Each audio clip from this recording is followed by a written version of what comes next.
Dr. Chu has had to move his practice online and treat his patients virtually. I felt anxious at the beginning.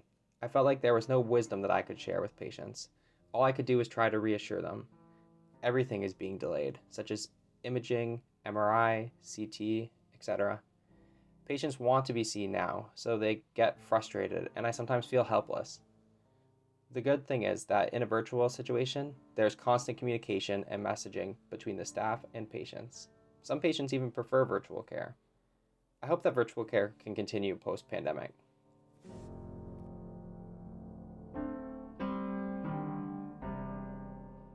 I want to practice optometry in the future, so I am studying for my OAT exam.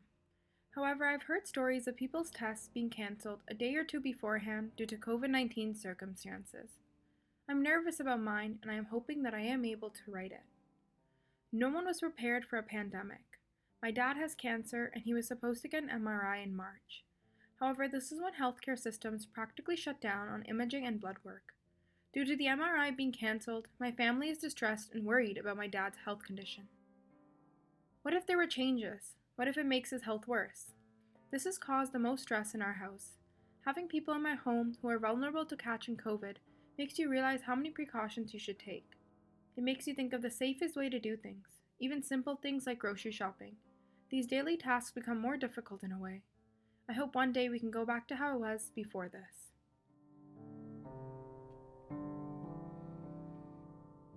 The challenge has been being involved around the planning and making decisions about closing certain services and surgeries to best manage the situation. We have had outbreaks in our own dialysis unit. Patients must be there all the time, and they cannot miss it. They need to be treated, or it's likely to lead to death. There was also a PPE shortage that took place. It was a huge challenge. Some of the equipment received wasn't based on the most scientific practices, but rather on the need. However, this has improved since. Also, when patients would come with COVID like symptoms, they had to be isolated and treated as if they had COVID. There was some anxiousness within healthcare workers, with triages being set up and hospitals setting up their assessment centers. Most assessment centers are being set up in the back of hospitals, not public health agencies. Vast majority of research shut down automatically, and everyone involved in those areas were often redeployed. Many clinics or surgical departments had services cut down substantially. Many nurses and clinical staff no longer had much work to do, so they were redeployed.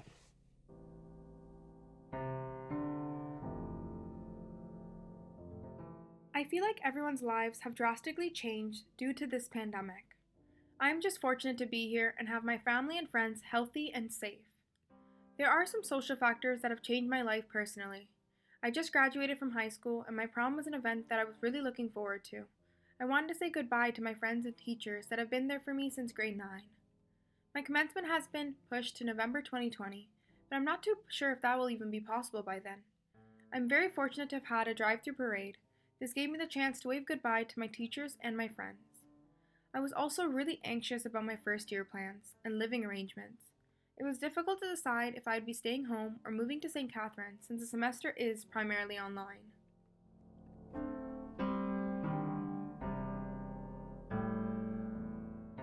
I volunteered to work at the assessment center because I knew many of my colleagues who have young families or older parents in the area would find it difficult to be on the front lines of this virus. My family still lives in Niagara, and my partner, Ryan, and I have no children. Most of our friends live a few hours away from us, so we are used to connecting with them virtually.